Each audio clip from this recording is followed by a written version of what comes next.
Assalamualaikum warahmatullahi wabarakatuh. Mari kita awali kisah ini dengan mengucapkan sholawat kepada baginda Nabi Muhammad Shallallahu Alaihi Wasallam.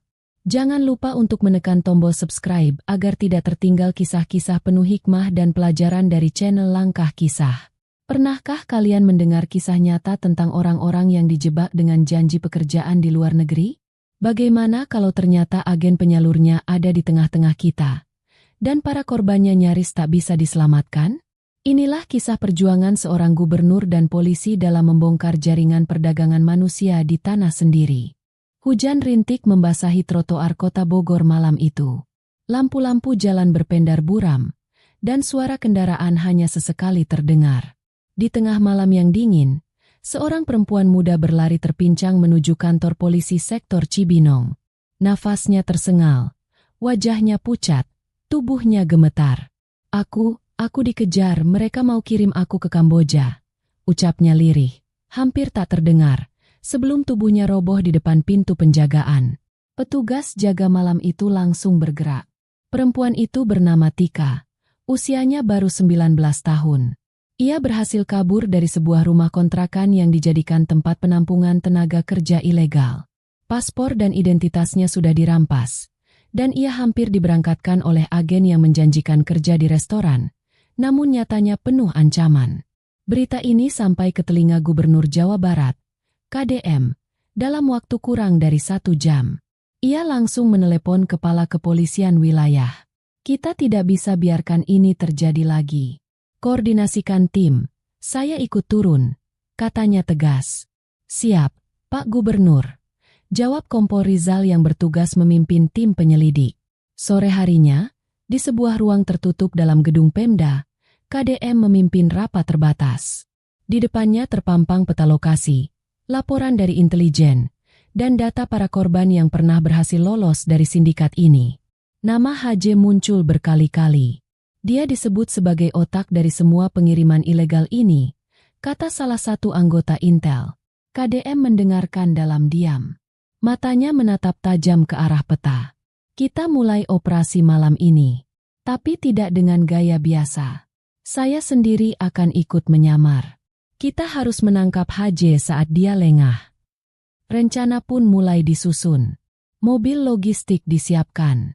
Beberapa anggota polisi berseragam preman berpencar di beberapa titik. KDM, mengenakan jaket hitam dan topi, naik ke dalam salah satu mobil, duduk di samping sopir yang merupakan anggota polisi bernama Fajar. "Apa Anda yakin ingin ikut langsung, Pak?" tanya Fajar pelan. "Kalau kita cuma duduk di kantor, kita tidak akan tahu betapa dalamnya luka mereka yang jadi korban," jawab KDM mantap. Mobil bergerak pelan meninggalkan halaman gedung. Tujuan mereka malam itu adalah Cibinong, tempat yang diyakini sebagai titik kumpul para korban sebelum dikirim ke luar negeri. Belum ada yang tahu, malam itu akan menjadi awal dari perburuan besar terhadap salah satu sindikat perdagangan manusia terbesar di Jawa Barat. Mobil yang ditumpangi KDM dan Fajar menyusuri jalanan sempit kawasan Cibinong yang lengang. Hanya suara hujan yang masih turun gerimis membasahi kaca depan mobil yang mulai berembun. Mereka mengikuti koordinat yang diberikan tim Intel menuju sebuah rumah kontrakan yang disebut-sebut sebagai tempat penampungan para korban. Dari radio komunikasi terdengar suara lirih. Target kemungkinan besar akan berpindah tempat malam ini. Rumah kontrakan sudah mulai kosong. Tim 2 bersiap di titik selatan. KDM menoleh ke Fajar. Dia tahu kita mulai mencium jejaknya. Dia akan buru-buru menghilang. Sementara itu, di sebuah rumah berlantai 2 yang tampak biasa, HJ duduk santai di ruang tamu sambil mengisap rokok. Wajahnya tenang, tapi matanya tajam mengamati layar ponsel. Seorang pria muda datang menghampiri. "Bos, 1 anak kabur, tapi sisanya sudah di dalam mobil." HJ mengangguk pelan. "Kita percepat. Kirim mereka malam ini juga. Kalau ada yang ribut, bawa ke gudang yang biasa." Di dalam mobil logistik, KDM menerima kabar tersebut. Gudang yang biasa itu berarti tempat transit mereka sebelum berangkat. Fajar segera menekan pedal gas lebih dalam. "Kita bisa potong jalur kalau belok ke arah Kemang dari sini, Pak." Dalam waktu singkat, seluruh tim gabungan mulai mengatur posisi. Mobil-mobil polisi tanpa sirine mulai merapat ke radius 1 kilometer dari lokasi yang dicurigai sebagai gudang transit. Di dalam gudang itu, belasan perempuan muda duduk terdiam. Beberapa di antaranya terlihat menahan tangis. Di sisi kanan, koper-koper besar ditumpuk, seolah semuanya telah siap diberangkatkan. Salah satu gadis, bernama Rini, menggenggam erat foto ibunya. "Aku tidak mau berangkat, mereka bohong," bisiknya kepada temannya. Tak lama, suara mesin mobil terdengar mendekat. Haje turun dari kursi depan sambil memberi aba-aba. "Cepat, masukkan koper dan bawa mereka naik. Kita berangkat 5 menit lagi." Namun belum sempat dia bergerak lebih jauh, terdengar suara rem mendadak. Dari arah kiri gudang, 3 mobil hitam berhenti. Beberapa pria bersenjata keluar, diikuti oleh sosok KDM yang menurunkan kaca jendela mobilnya perlahan. Haje tertegun, wajahnya berubah pucat. Ia mencoba mundur, tapi langkahnya terhenti ketika seorang petugas dari tim 1 sudah menodongkan senjata ke arah kaki kirinya. "Jangan bergerak. Ini operasi resmi. Kamu ditangkap atas tuduhan perdagangan manusia," ucap petugas. KDM turun dari mobil, berdiri beberapa meter dari Haje. Hujan masih rintik. Matanya menatap lurus ke wajah pria itu. "Kamu pikir kami akan diam saat anak-anak bangsa diperlakukan seperti ini?" ucap KDM dengan suara dingin. Haje tertawa kecil, meski tubuhnya mulai gemetar. "Kamu pikir bisa hentikan semua ini? Di belakang saya masih banyak orang." "Tapi malam ini kamu yang berhenti duluan," sahut Fajar dari belakang. Haje akhirnya diborgol. Para korban dibawa keluar, satu persatu. Beberapa dari mereka menangis lega. Rini menghampiri KDM sambil menunduk. "Pak, terima kasih. Kami kira tidak ada yang akan datang." KDM hanya mengangguk. "Kalian akan pulang. Bukan ke luar negeri, tapi ke rumah kalian masing-masing." Dan malam itu, di tengah dinginnya Bogor, operasi senyap pertama membuahkan hasil. Tapi KDM tahu, ini baru permulaan dari misi besar yang menanti. Satu persatu korban dibawa ke posko sementara di kantor kelurahan terdekat. Tim psikolog dan pendamping sudah disiagakan, sementara polisi melakukan pendataan dan meminta keterangan. KDM duduk di sudut ruangan sambil mendengarkan laporan dari Kompol Rizal. "Total ada 15 korban malam ini, Pak. 7 sudah dipastikan kehilangan dokumen, 3 mengalami luka fisik ringan, dan semuanya dalam kondisi psikis yang terguncang." KDM menghela napas berat. "Bagaimana dengan Haje?" "Sudah dibawa ke markas." Tapi dia tutup mulut. "Pak." Bahkan saat diinterogasi, dia lebih banyak menyeringai. KDM berdiri, mendekati kaca jendela yang basah oleh embun.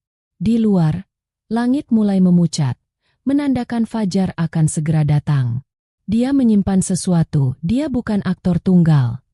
Sementara itu, di ruang tahanan, Haje duduk di kursi logam dengan borgol masih melingkar di tangannya. Seorang penyidik masuk dan melemparkan tumpukan berkas ke meja. "Ada 6 nama yang disebut para korban, dan semua mengarah ke kamu." Haje hanya tersenyum tipis. "Kalian baru menangkap kulitnya. Yang punya semua ini bukan saya. Saya cuma jembatan." Penyidik menatap tajam. "Siapa yang kamu maksud?" Haje menunduk, lalu berbisik. "Pernah dengar nama Kobra?" Nama itu langsung membuat penyidik terdiam. Ia berdiri cepat dan segera keluar, lalu menghubungi Kompol Rizal. "Pak, dia sebut nama Kobra." Kompol Rizal dan KDM saling pandang. KDM mengangguk pelan. Akhirnya muncul juga nama itu. Kobra adalah nama samaran yang selama ini hanya muncul dalam laporan-laporan intelijen. Ia dikenal sebagai dalang besar sindikat penyalur tenaga kerja ilegal lintas negara, beroperasi diam-diam dengan koneksi kuat, termasuk ke luar negeri. Kalau Kobra sudah disebut, maka ini bukan lagi kasus lokal. Kita butuh koordinasi dengan pusat, juga dengan imigrasi dan Kementerian Luar Negeri, kata KDM tegas. Fajar yang sejak tadi diam, akhirnya angkat suara. "Saya punya 1 orang yang pernah selamat dari jaringan Kobra. Dulu dia pernah hampir diberangkatkan ke Thailand. Mungkin bisa bantu kita. Segera cari dan bawa dia ke sini. Tapi pastikan keamanannya. Kita tidak tahu seberapa jauh pengaruh kobra di luar sana. Perintah KDM. Dalam hati, KDM sadar, misi ini belum selesai. Penangkapan HJ hanyalah permukaan dari lautan hitam yang jauh lebih dalam. Ia menatap para korban yang masih menggigil di posko, lalu mengepalkan tangan. Aku tidak akan berhenti sampai kobra ikut merasakan dinginnya jeruji besi, gumamnya. Dan di tempat lain, jauh dari Bogor, seorang pria mengenakan setelan jas tengah duduk di ruang mewah dengan pemandangan kota di balik jendela besar. Ia menjawab panggilan video dari seseorang. Bos, HJ ditangkap. Pria itu tersenyum tanpa rasa takut. Biarkan, itu bagian dari permainan. Sementara KDM dan timnya mengira operasi besar baru dimulai, mereka tak tahu, kobra sudah lebih dulu menyiapkan langkah berikutnya. Pagi baru saja menyapa kota Bogor saat Fajar kembali dengan seorang perempuan muda berkerudung abu. Wajahnya teduh tapi sorot matanya tampak penuh beban. Namanya Yani, usianya 23 tahun, mantan korban jaringan kobra yang berhasil melarikan diri 2 tahun lalu. Sejak saat itu, ia tinggal di tempat aman yang dirahasiakan, dibantu oleh LSM Perlindungan Migran. KDM menyambut kedatangannya dengan anggukan hangat. Terima kasih sudah berani datang. Kamu mungkin satu-satunya yang bisa bantu kami. Yani duduk dengan tubuh sedikit gemetar. Kalau ini bisa menghentikan mereka, saya rela bicara. Dalam ruangan tertutup, hanya ada KDM, Kompol Rizal, Fajar, dan 2 anggota LSM. Yani mulai menceritakan kisahnya. Ia dulu dijanjikan kerja sebagai asisten rumah tangga di Thailand. Tapi saat tiba di Bangkok, ia malah dijual ke klub malam. Ia dipaksa melayani tamu-tamu dengan kekerasan dan ancaman. Nama kobra disebut setiap malam. Semua orang takut padanya. Tapi saya pernah dengar dia sering datang ke Batam, lewat jalur laut dari Johor. Fajar mencatat cepat. Berarti dia lintas negara. Yani mengangguk, dan dia tak pernah terlihat langsung di lokasi. Semua urusan lapangan diurus anak buahnya, seperti HJ. KDM berdiri, menghela napas dalam-dalam. Kita butuh kerjasama dari pusat, dan ini sudah masuk ke ranah internasional.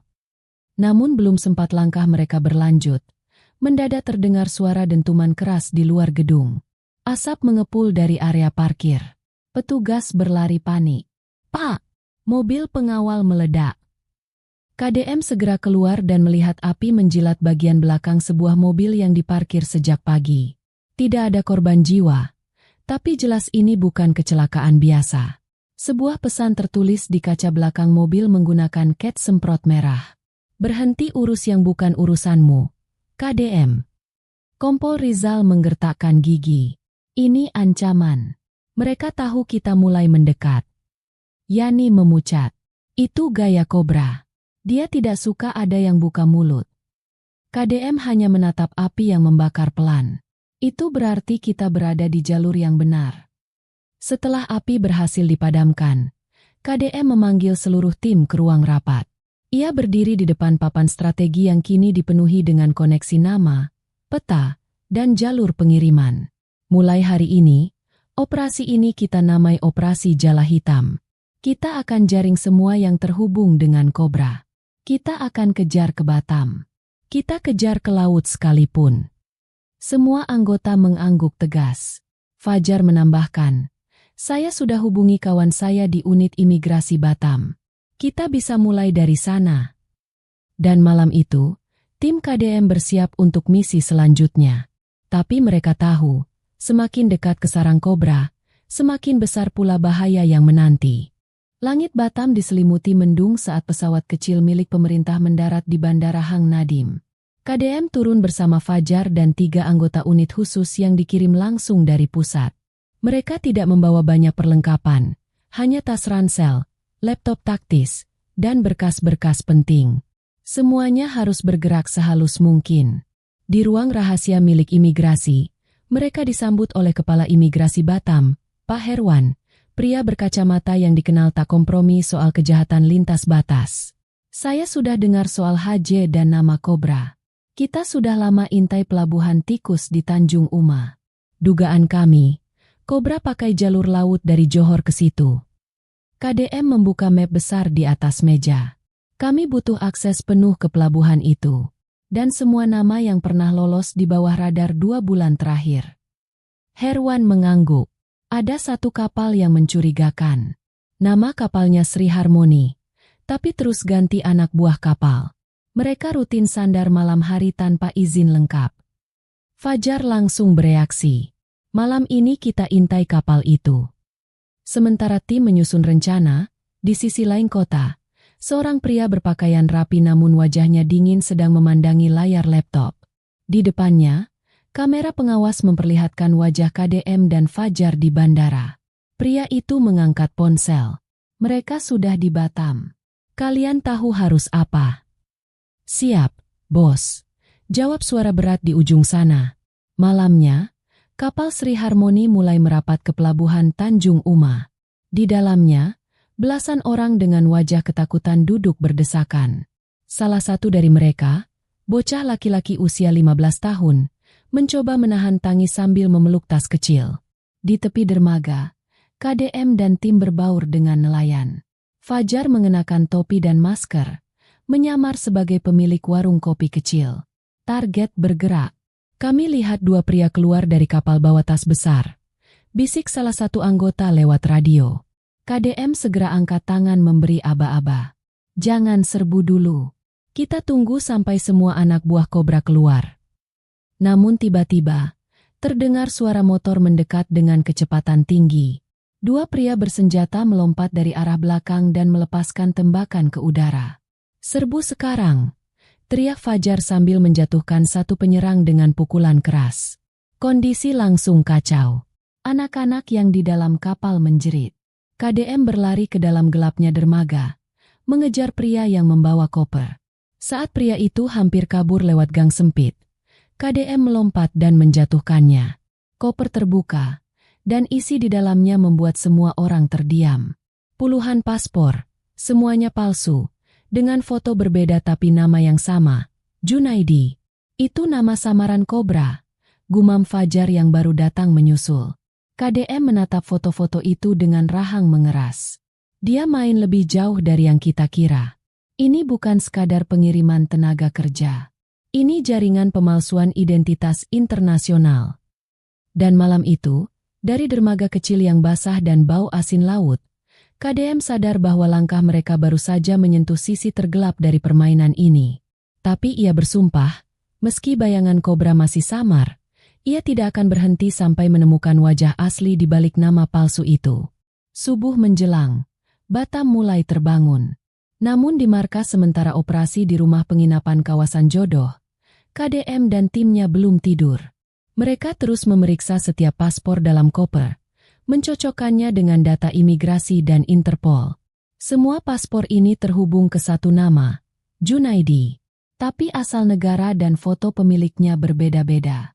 Ini jelas kerjaan sindikat kelas kakap, ujar Fajar sambil menunjuk layar laptop. Kompol Rizal yang menyusul dari Bogor lewat jalur udara, tiba-tiba menurunkan sebuah berkas besar. Kami dapat informasi baru dari pusat. Ada sinyal kuat pergerakan dana ke sebuah perusahaan pelayaran swasta bernama Surya Line. Perusahaan itu terdaftar atas nama orang yang pernah kerja di Kedutaan Indonesia di Phnom Penh. KDM langsung menatap tajam. Orang dalam. Atau mantan orang dalam yang hianat, balas Rizal. Sore harinya, KDM dan tim mendatangi kantor Surya Line yang terlihat seperti perusahaan biasa. Mereka menyamar sebagai penyelidik pajak. Seorang pria parubaya dengan logat bicara khas Sumatera menerima mereka. Kami dari bagian audit. Ada penyelidikan transfer dana asing ke perusahaan Bapak, ujar Fajar sambil memperlihatkan kartu palsu penyelidik pajak. Pria itu tampak gugup. Tunggu sebentar, saya panggil manajer. Tapi saat pria itu masuk ke ruang belakang, KDM menangkap gerakannya. Dia nggak panggil siapa-siapa, dia kabur. Langsung, tim masuk dan menemukan pintu rahasia di balik lemari. Mereka menuruni tangga kecil menuju ruang bawah tanah, dan disitulah mereka menemukannya. Monitor-monitor menyala memperlihatkan berbagai titik pelabuhan, rekaman CCTV dari kamar hotel, dan peta pengiriman ke Kamboja dan Thailand. Dan di tengah ruangan itu, sebuah meja dengan foto-foto korban yang sudah diamankan. Tempat ini pusat komandonya, ujar Rizal perlahan. Tiba-tiba, sebuah notifikasi muncul di layar. Incoming call from Cobra.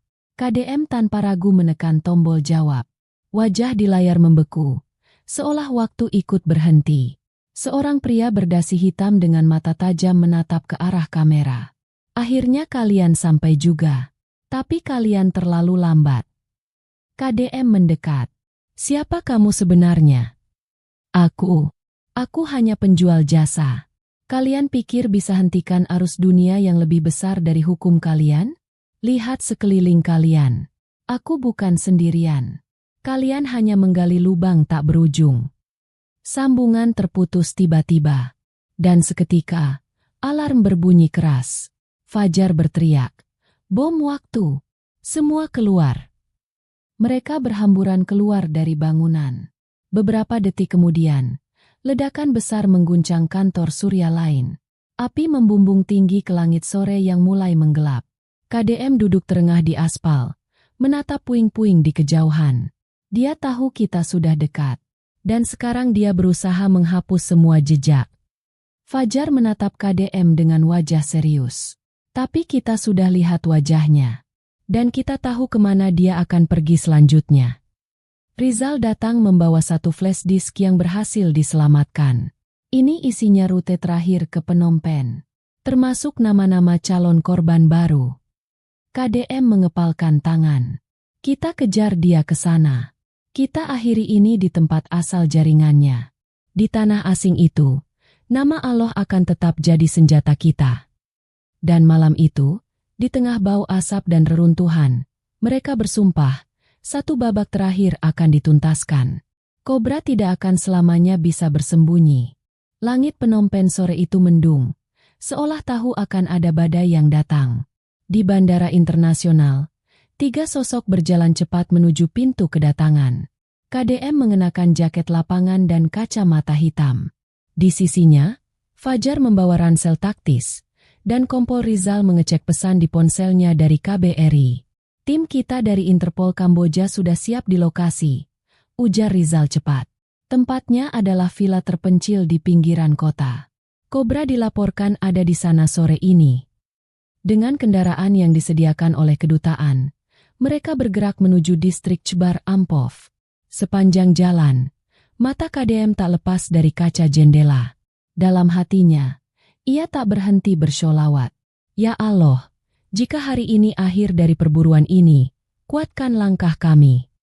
Saat matahari mulai tenggelam, mereka tiba di jalan sempit yang dikelilingi pepohonan tinggi. Villa yang dimaksud berdiri tenang di balik pagar besi, dijaga 2 orang bersenjata laras panjang. Tim Interpol sudah menyamar di sekeliling lokasi, tinggal menunggu aba-aba. Semua siap? Tanya KDM. Fajar mengangguk. Kita masuk dari sisi barat. Tim lokal akan serbu dari pintu depan. Begitu kita dengar suara tembakan, kita masuk. Beberapa detik kemudian, suara keras meletus di depan villa. Tembakan dilepaskan. 2 penjaga roboh, dan tim KDM segera menyerbu lewat sisi belakang. Mereka menjebol pintu dapur dan masuk satu persatu. Di dalam, suara langkah tergesa-gesa terdengar. KDM langsung menuruni anak tangga menuju ruang bawah tanah. Di sana, mereka menemukan ruangan gelap dengan jeruji besi. 5 perempuan muda duduk meringkuk di dalamnya. Mata mereka penuh ketakutan. Kalian aman sekarang, ucap Fajar lirih sambil membuka kunci sel. Tapi misi belum selesai. KDM menyusuri lorong sempit dan menemukan pintu besi tebal. Ia mendorongnya perlahan. Di dalam, Cobra berdiri di depan layar CCTV, seolah sudah menunggu. Aku tahu kalian akan datang, ucapnya tenang. Tapi tidak kusangka secepat ini.